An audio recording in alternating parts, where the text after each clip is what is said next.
Hello, everyone. I'm Steve Messinio, President and CEO of the Marlborough Regional Chamber of Commerce, here with another Chamber Spotlight video. And today I'm very pleased to have Mark Forster from Legacy Payments joining us. Legacy Payments is a relatively new member of the Chamber, and we're very pleased that they recently joined. So, Mark, welcome to the show, and thank you for coming on today. Tell us a little about yourself and your business. Appreciate you having me on, Steve. Thanks you again. Absolutely. Yeah, simply put, Legacy Payments, as the name says, we're a payment processor. Mm-hmm. So anything from merchant services to accept credit cards, accept ACH payments, really working in more of the small to medium-sized businesses. Okay.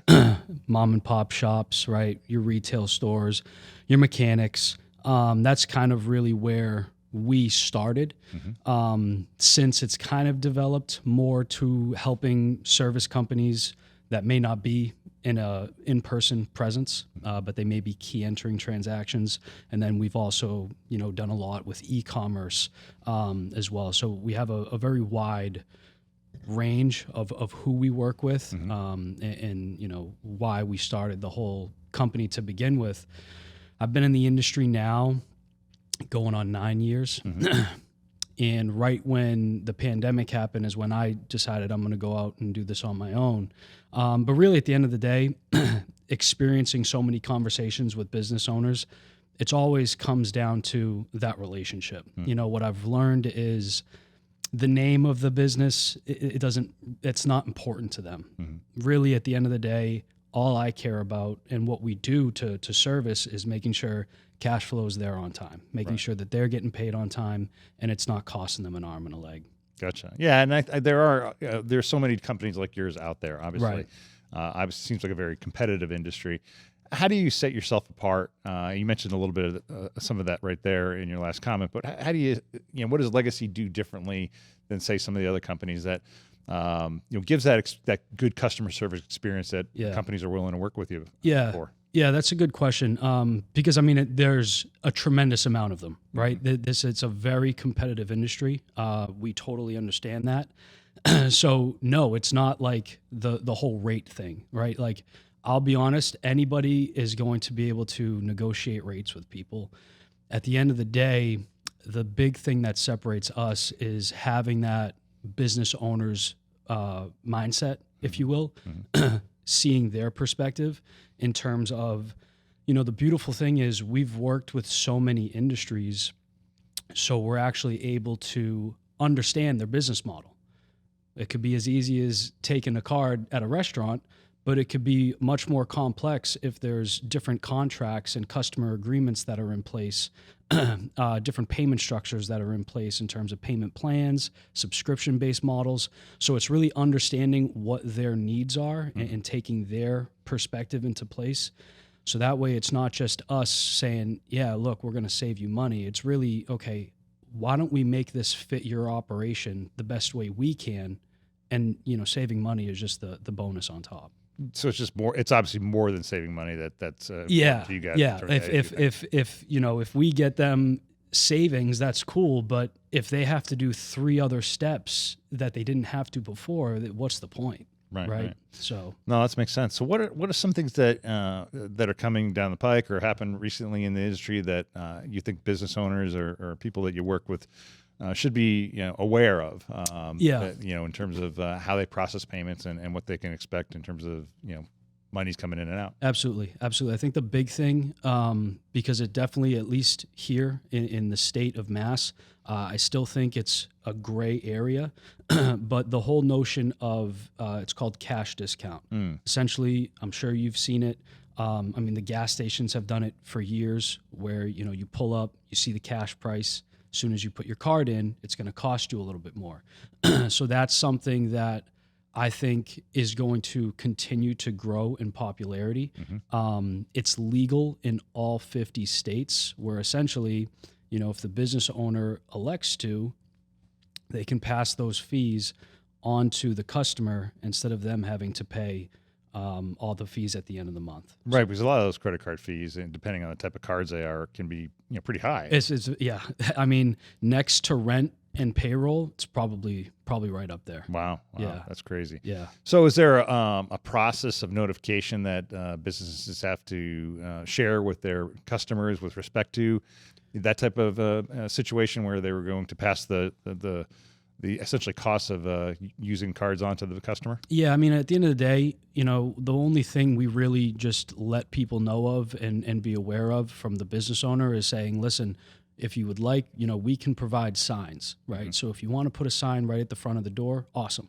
If you want to put it next to the point of sale system or wherever you're transacting, do that. But as long as you're making them aware, that's going to be the first step to having that conversation if something comes up where, they want to know why. Right.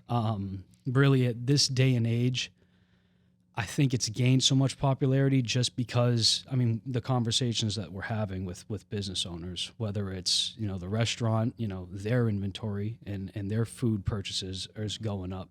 So people are really faced with, do I want to increase my prices or I could do this as well? Yep. So I think it's really just having that conversation with the customer too. Mm-hmm. I go to places all the time where I'm charged the fee. They're doing a right service by me. So, I think the loyal customers, they're always going to stay. And we wouldn't offer this if they didn't. Right. We've seen, along the ways, and we've seen the studies where if you're paying the fees in January and now you're passing them off in February, you're not losing sales volume. Right. So I think that's a big fear, that people are still a little bit scared of. Well, at the end of the day, when you look at it from purely from a use standpoint, people have the option of paying in cash or That's it. Paying in check if they wanted to versus using their credit card. So to some extent, there's a little bit of ownership responsibility, Right. As far as customers go. Right. Awesome. So when you're having as you're people are getting to know or looking for payment processing options, how do you get them to have a conversation with you and listen to you outside of the discount or the savings that they may experience? What makes them want to actually talk with you versus some of the other companies that are out there? Yeah, that's a good question. I don't ever try to, pitch myself. Mm-hmm. And maybe I'm doing myself a disservice because I'm not. But at the end of the day, I very much keep it a very relaxed conversation. I have not only done this in terms of me, myself, going out and canvassing areas, Mm-hmm. right? Introducing myself to business owners, but I've had to train people and I've seen people. And there's definitely a right and wrong way to do it. Mm-hmm. So I've just learned from all the ways that I saw that wasn't working.